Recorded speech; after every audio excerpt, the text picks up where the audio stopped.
तो देखें पहला प्रश्न है, हिंदी के एडिशन निम्नलिखित में से कौन कहे जाते हैं? बहुत ही प्यारा प्रश्न है, खूबसूरत सा प्रश्न है।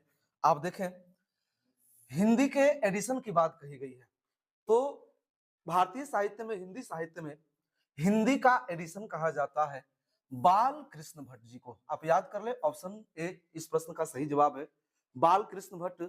आप याद करें, इन्होंने बातचीत शीर्षक पाठ लिखा हुआ है। और एक चीज आप याद रखें यहाँ पे, बातचीत शीर्षक पाठ लिखा गया है बालकृष्ण भट्ट जी के द्वारा, जिन्हें हिंदी साहित्य का एडिशन कहा जाता है। बहुत प्यारा प्रश्न है। बातचीत में एक और क्या आप देखेंगे तो पूछा जाता है आर्ट ऑफ कन्वर्सेशन। याद कर ले, आर्ट ऑफ कन्वर चलिए सेशन, आर्ट ऑफ कन्वर्सेशन। इस अध्याय में बड़ा ही खूबसूरत सा प्रश्न है, चाहे ऑब्जेक्टिव की बात करें या फिर सब्जेक्टिव की बात करें, बड़ा महत्वपूर्ण हो जाता है। और ये किस देश में प्रचलित है तो याद करते चले प्यारे विद्यार्थियों, प्यारे बच्चों, यूरोप में। चलिए, बहुत ही खूबसूरत शानदार। बाकी ऑप्शनों की तरफ भी थोड़ा चर्चा करेंगे आज।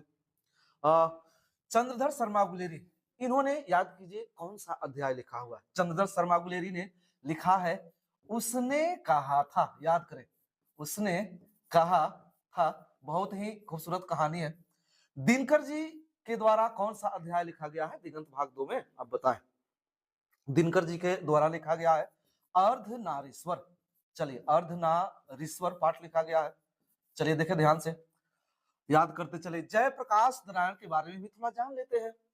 जयप्रकाश नारायण ने कौन सा अध्याय लिखा हुआ है तो इन्होंने लिखा है संपूर्ण चलिए क्रांति। याद करते चले। तो ये चीजें मैं स्पेशली आप सभी बच्चों के लिए लेके आया हूं ताकि आप अच्छा तैयारी कर सकें, अच्छे प्राप्तांक